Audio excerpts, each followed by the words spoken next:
be ready for our first human, and obviously we want to be extremely careful and certain that it will work well before putting a device in a human. But we've submitted, I think, most of our paperwork to the FDA, and we think probably in about 6 months we should be able to have our first Neuralink in a human. So for the first two applications we're going to aim for in humans are restoring vision, and I think this is like notable in that even if someone has never had vision ever, like they were born blind, we believe we can still restore vision. Because the visual part of the cortex is still there. Yeah, even if they've never seen before, we're confident that they could see. And then the other application being in the motor cortex, where we would initially enable someone who has almost no ability to operate their muscles, sort of like a sort of Stephen Hawking type situation, and enable them to operate their phone faster than someone who has working hands. I mean, as miraculous as it may sound, we're confident that it is possible to restore full body functionality to someone who has a severed spinal cord. So, yeah. And here you can see Sake, it's one of our other monkeys, typing on a keyboard. Now, this is telepathic typing. So to be clear, he's not actually using a keyboard. He's moving the cursor with his mind to the highlighted key. It's also important to show that Sake actually likes doing the demo and is not like strapped to the chair or anything. So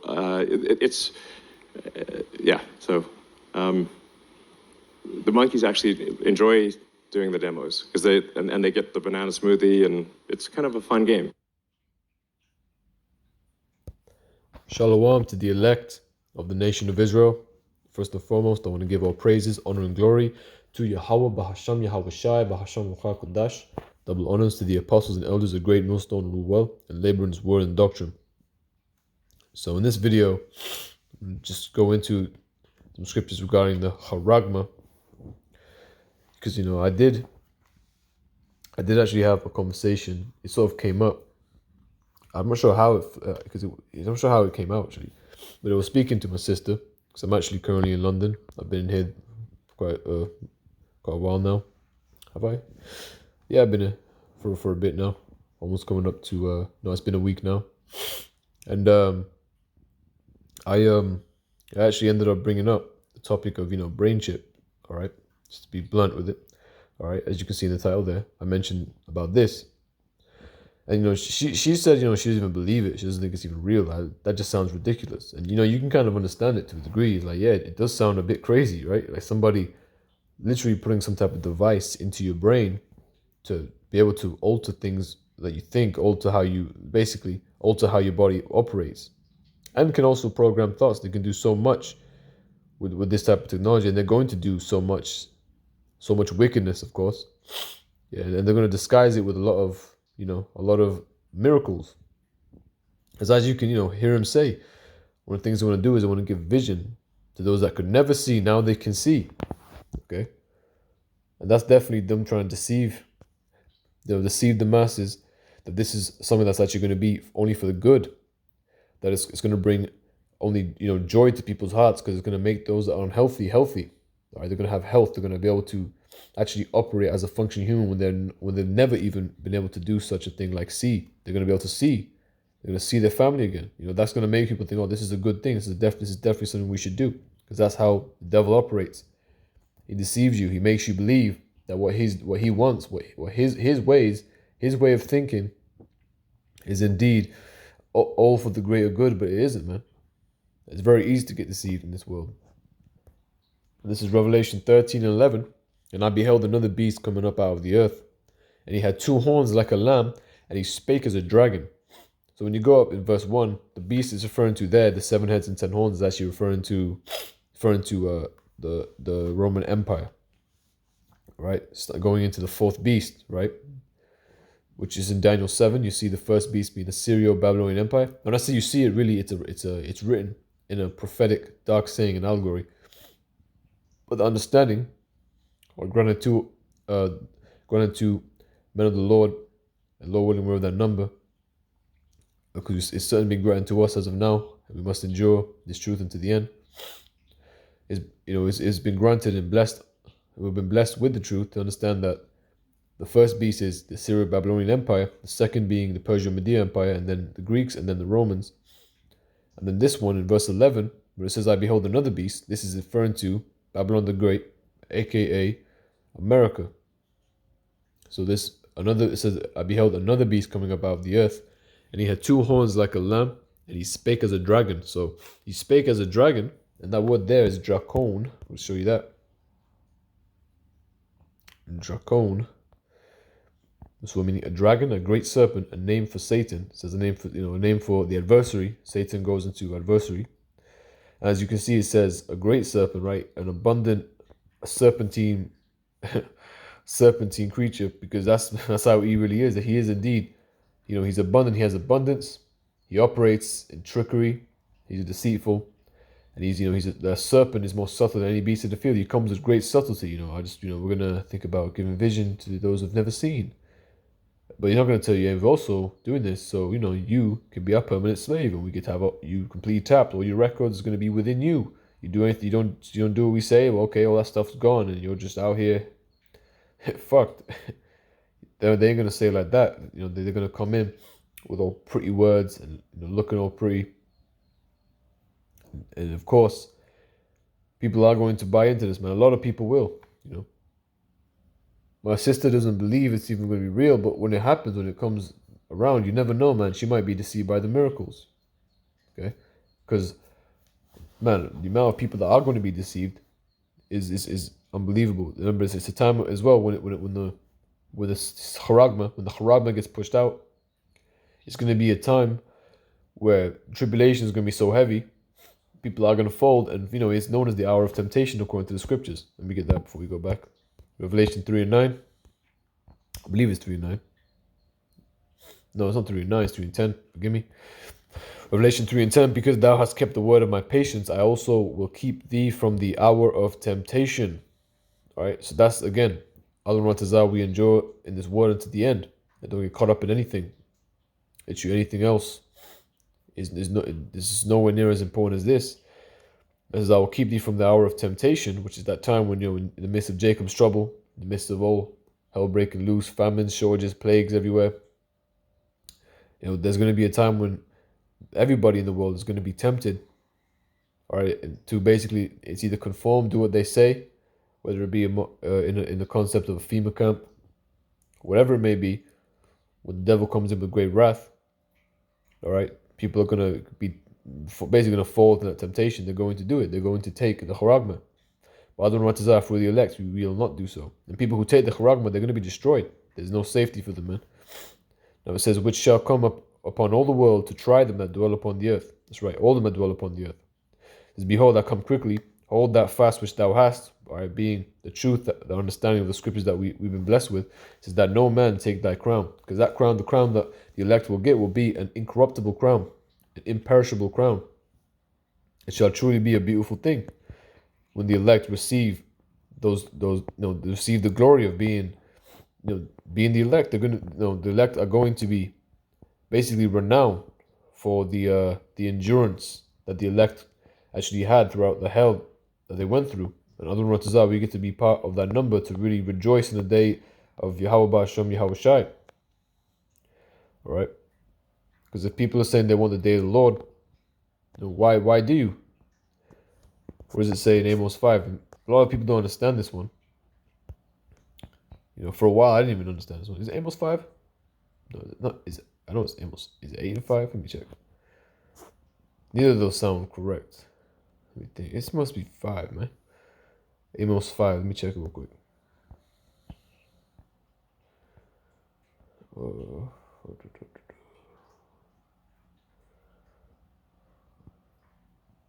Yeah, is it 5:18? Sorry, Amos 5:18. Woe unto you that desire the day of the Lord. To what end is it for you? The day of the Lord is darkness and not light. So, when it says woe unto you that desire the day of the Lord, it's not referring to those who are actually in this truth, who are of the elect ultimately, those that endure to the end. It should be a day of light for the elect when Babylon the Great gets destroyed.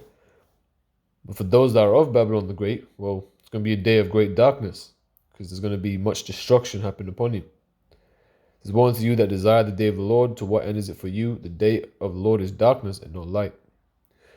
Because, of course, this is referring to those that are wicked. I believe the other one is in Isaiah. Isaiah 5. Verse 18, woe unto them that draw iniquity with cords of vanity, and sin as it were with a cart rope. Right? Draw iniquity with cords of vanity, right?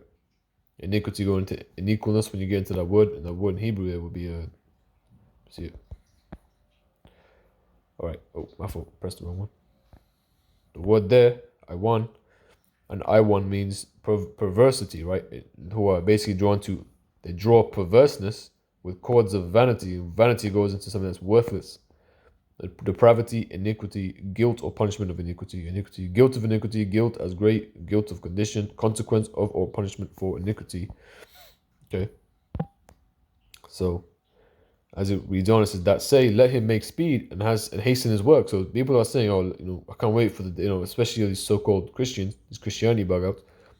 I can't wait for the return of Jesus Christ. They don't know what they're talking about. They don't know his real name. They don't know anything about the laws. They don't know anything about anything about what it means to basically be prepared for that day. They don't understand that they don't even go into prophecies, man. The prophecies are one of the big things said before that were always going to come at the end to prepare the elect, in spirit for things that are to come, to watch out and to warn people, warn brothers that this is what's going to happen. This is what's going to happen, man.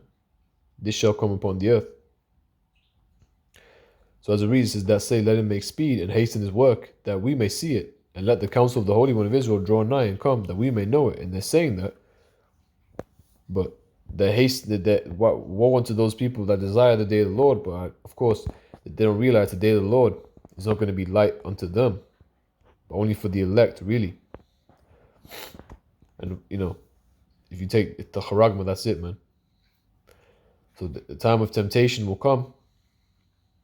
And when people start to see the miracles, you never know. They might all of a sudden just, like people who don't even believe it's even real. How can anyone have a charagma, a seed to the hip in the brain, and actually fucking, how can they start fucking, seeing and moving again? That's ridiculous. Control someone's brain. That sounds stupid, People will say that often. It's likely because it does sound like some sci-fi shit. Okay, it sounds like that, but it is indeed going to happen because they have to deceive people with things that are going to make people think it's miracles. I'll go back to that scripture, Revelation chapter 13, verse 11. And I beheld another beast coming up out of the earth, and he had two horns like a lamb. And the reason why it's two horns like a lamb, going into, like how they have political parties, right? It was split into two. Like in Rome, it was the plebeians and patricians. You got Democrats and Republicans. This is basically how it goes. When you see, it says, and I beheld another beast coming out up out of the earth, and he had two horns like a lamb. This is America doing the same thing, the way it's structured, right? And he spake as a dragon, as a dracon, a serpent, very subtle, more subtle than any beast of the earth, coming with much subtlety, very persuasive in his nature. That what he's coming with is actually something good for you. But he's, what he wants to do, all his legislations, or whatever, all these little fucking movements that he funds. They always try to pose that that's good, but underlying all these things, there's a great sword coming to slay the earth, because that's what he's about, man. By that sword shalt thou live, as is written. That's what he comes with. He has many swords. He certainly has many physical swords as well, but he has many spiritual, swords that come and destroy you in your spirit, destroy your mental awareness, how aware you are of how to behave and who to be amongst. All right, who to trust and whatnot. Now it says, and he exiled all the power of the first beast before him, being the Roman Empire, because they do come with this exact same. Basically, it's basically like a carbon copy of the Roman Empire. It's just a so-called modern concept of it. Now it says, and he exercised all the power of the first beast before him, and causeth the earth and them which dwell therein to worship the beast, the first beast, whose deadly wound was healed. Because for at the time of the Dark Ages, we were ruling. The Israelites were ruling. Not, we didn't have the truth, but we certainly were ruling for 1,000 years, and that's when he's wounded. All right, then again, his wound was healed during the Renaissance period. And Renaissance means rebirth, and that's when finally, the Edomites, that's when they started to have power again. There's the rebirth of their rulership and their power, and them being able to deceive the earth. And as it reads, it says, and he doeth great wonders, so that he maketh fire come down from heaven on the earth in the sight of men. Right, and I was going into, I'm sure you can also imagine how great that fire would be. That was referring to the weaponry of things like the nuclear missile, things like with the Hiroshima and Nagasaki, them being able to send fire upon the land with their army in different planes. Okay, so that he and deceived them that dwell on the earth by the means of those miracles which he had power to do in the sight of the beast. Right, deceived them that dwell on the earth by the means of those miracles which he had power to do in the sight of the beast. So he deceived them by those miracles, right? And again, this is one of those miracles. He's going to deceive people to, basically, he's going to deceive them to conform to the what they want, what they consider the new world order, which will not, of course, it will not be fulfilled in its entirety, because you can basically count us out when the chip is being rolled out. Okay, Adon Ratazah, of course, us. Now it reads, and deceived them that dwell on the earth by the means of those miracles which he had power to do in the sight of the beast, saying to them that dwell on the earth that they should make an image to the beast, which had the wound by a sword and did live. So an image, that word there is icon. And the word icon is indeed, it is the root word of the word icon. And the word icon is a synonym for the word image. All right, so icon, this one means an image, a figure, likeness. So likeness is a resemblance of it, right? So an image of the beast before it, which is Rome. Again, that's what America does. It pushes out the same image of Rome, the same philosophies, the likeness, the doctrines, the lifestyle, so to speak. And indeed, it's as it reads here. It says, I'll read it again. And deceived them and dwell on the earth by the means of those miracles which he had power to do in the sight of the beast, saying to them and dwell on the earth that they should make an image to the beast, which had the wound by a sword and did live. And again, that's referring to the Roman Empire. They should make an image to the beast, right? And when it said, and he had power to give life into the image of the beast, right? In other words, people see that image and they indeed endorse it. They're consumed in it. The whole world is completely drunk off the wine of Babylon the Great, aka America. All right, there's life into that image in this current world, because Satan rules this world right now. All right, these damn devils, the Edomites, they are indeed the devil. They are Satan. They're the adversary. They're servants of the spiritual demon Satan. They're the physical counterpart. And he had power to give life unto the image of the beast, that the image of the beast should both speak, and cause that as many would not worship the image of the beast should be killed. He's going to come with a great wrath. And it says that the image of the beast should both speak. In other words, it should be manifest. It should be brought forth out. It's going to be declared everywhere. The whole world is going to really look at the structure of the New World Order starting in America, and it's going to spread everywhere, man, infect the world. But of course, not for long, because Yahweh Shai shall return in the midst of them pushing out the Choragma, World War III. And of course, when Yahweh Shai returns, he'll be with the angels and the chariots, and the elect shall be delivered into the chariots, and then much destruction will come upon Babylon the Great. Now, as it reads, it says here, and cause that as many as would not worship the image of the beast should be killed. So that's something you gotta remember, man. Yes, that's what he's coming with. He's coming with that level of wrath. Revelation 12, verse 12 says, therefore rejoice, ye heavens, and them and ye that dwell there, and ye that dwell in them. Woe to the inhabitants of the earth and of the sea, for the devil is come down unto you, having great wrath, because he knoweth that he hath but a short time. So when shit hits the fan, what you're gonna see is these guys is going, you know what, man? We need to just go all in. We just go all in now. We need to just basically show our horns to these motherfuckers, because what they're gonna do anyway? they've already been weakened out. We're gonna take take martial law troops everywhere, and let's force them into our decisions of the new world order. Okay. And much fear shall come upon the world in this time, man. Shall all link in with Jacob's trouble, where people shall be very, very fearful. It says in Isaiah 19 that men should be like women. I believe, roughly paraphrasing at least. The men of Egypt shall be like women. All right. And back to Revelation chapter 13. Let's just do this. Revelation 13 and verse 14. It says, and this, sorry, I read that 15. Now 16, right? Now straight to the point, really. Verse 16, and he causeth all, both small and great, rich and poor, free and bond, to receive a charagma, as it reads in Greek, which goes into a engraving, an etching, okay? Something that you cut into something, a cutting thereof, right? A charagma in their right hand or in their foreheads. So in their right hand or in the forehead, there'll be a cutting, and it will be indeed a digital awl. And an awl is used for something like cattle, for someone that is property unto an owner, that you mark him as your property. You see who the owner is. All right, that's what they're going to do. They're going to make permanent slaves, people who are destined to be destroyed, because they have basically taken, they've taken the awl, meaning they've said, yeah, the devil, whether they've said it or not, whether they understand it or not, they've conformed to this devil and said, this devil is my master. I will do what he says. I will follow his ways. Okay, and it could be in your right hand. All right. You see people take, and of course it'd be in your foreheads, which allegedly, what did he say? It says 6 months in the title, I believe. I don't even recall it, but it is some of that's been mentioned. Let's read these two. All right. Musk brain chips company Neuralink is hoping to start testing its coin-sized implants in humans within 6 months. Musk said at a company event at its California headquarters. Neuralink's brain computing interface product consists of a tiny device and a wire lattice of electrodes that is meant to measure the electric signals in the brain and allow a person to control a piece of technology with their mind. That is something I didn't mention.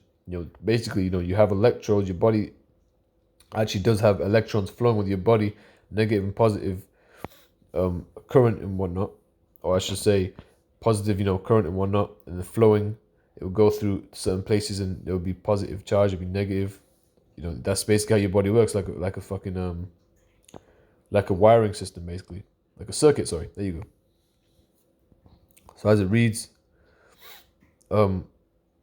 again, I'll just go straight to the point. In an event held Wednesday evening, Neuralink co-founder Musk told that the company has submitted documents to the U.S. Food and Drug Administration, or the FDA, and that he hopes Neuralink will be cleared to start its first human trial in the next 6 months.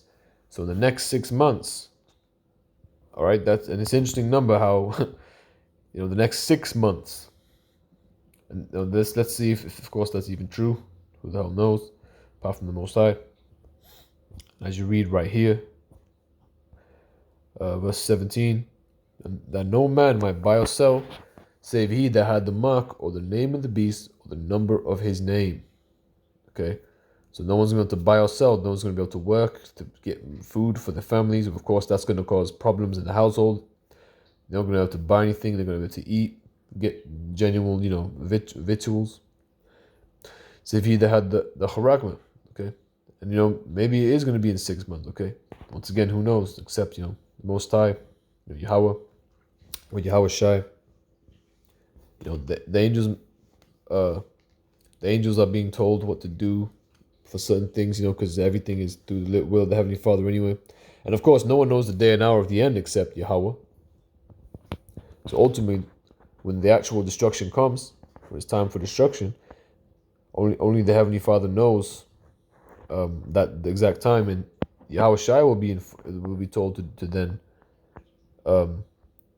basically return unto the earth. Now it reads, that no man might buy or sell save he that had the mark or the name of the beast or the number of his name. And again, the charagma, the engraving, the chip, and the name of the beast is him. Basically, you taking the name. The same way when you have a wife and then you enter her, all right, you now have a possession unto yourself, and she takes your last name. That's basically what you do, man. You're saying these people are your masters, and these people are very slimy, grimy, deceitful individuals. Now it reads here, or the number of his name, Now verse 18 says, here is wisdom, let him that hath understanding count the number of the beast, for it is the number of a man, and his number is 603 score and six. Now the reason why it is 603 score and six is if you go into this Greek word, you'll see here it says chi, xi, stigma. Okay.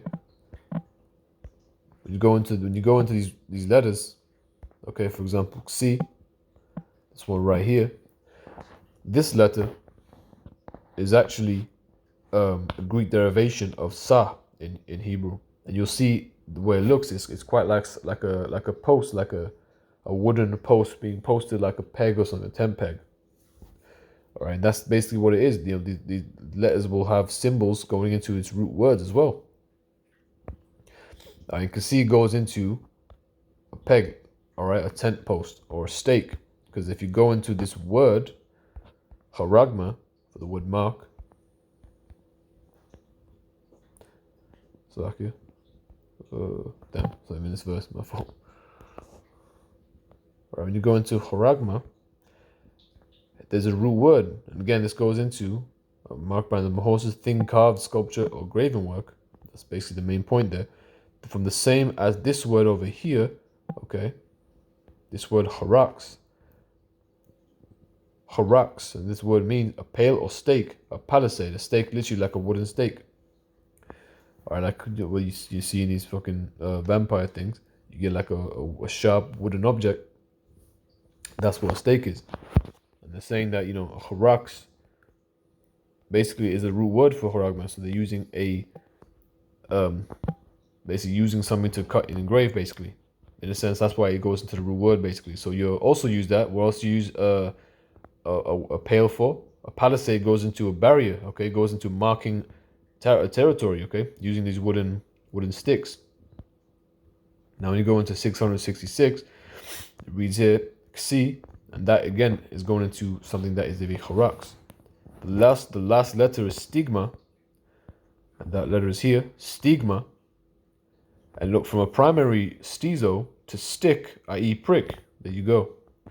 Now the outline of biblical usage says, a mark pricked in or branded upon the body. To ancient oriental usage, slaves and soldiers bore the name or the stamp of their master or commander branded or pricked, in brackets, cut into their bodies, right? So they slaves or soldiers, and of course soldiers are, man, they're major slaves, because they're out here fighting for Babylon. They're fighting for, you know, the devil, man. They're going to war, risking their life, you know, to keep the Roman Empire basically alive, risking their life for the fucking image of the beast to stay living and to speak amongst the whole earth. Now it says here, so it says commander branded, or the stamp of the master, of their master or commander branded or pricked, in brackets, cut into their bodies, right? That's what they do. It's an awl, but it's going to be a digital awl. All the records, all the writings of the history of their medical records, the information of where they live and stuff, even their, like, you can, things about like their car, the electric car, the locks in their house, some devices in general, the lights, everything. It's all going to be put into this device within them. Now it's going to be cut into their bodies to indicate what master or general they belong to, which is indeed going to be these damn devils, the Edomites. And there were even some devotees who stamped themselves in this way with the token of their gods. All right, and indeed, if you the word God goes into judge or ruler, so they're basically saying, yeah, he is indeed their ruler, right? Their master over them. And you know, you see now that people are starting to hear a little bit more. Some people still are like, oh, what, brain chip? Never heard of that. You know, some people still don't know. But once it becomes more popular, we'll see how people get deceived by the miracles, man. I mean, that monkey was using the haragma in his mind to use that keyboard. I'm not sure if it's true. It said, you know, it showed you like writing on top. I'm not sure if it actually did say that. I don't know if it was like a joke, where it says, "Can I please have snacks?" or whatever. Maybe he did write that. But you know, it is. Hey, man, it seems like some sci-fi shit. It really does. I'm not gonna hold anyone that really thinks it's crazy. It's crazy. You know, it's just like it's because it's absurd. It's actually fucking ludicrous. To be more clear, it's like even in a carnal level, it's just like, is it really a sensible idea? Putting some radio frequency device in your head, in your brain, within like, I believe that when they were showing a demonstration, they had to make like a little crater in your skull, and then they would basically put it in there, and then it would go with these little like little transmitters in your brain and whatnot. It was fucking crazy, man. But you know, Adon Ratazah, through the hour of temptation we shall be delivered by holding fast to this faith. Adon Ratazah, this video was edifying. Kal Halayim, La Yahweh, Bahasham Yahweh Shai, Bahasham Ruchal Kodash. Double honors to the apostles and elders of Great Millstone who rule well and labor in this word and doctrine. Shalom.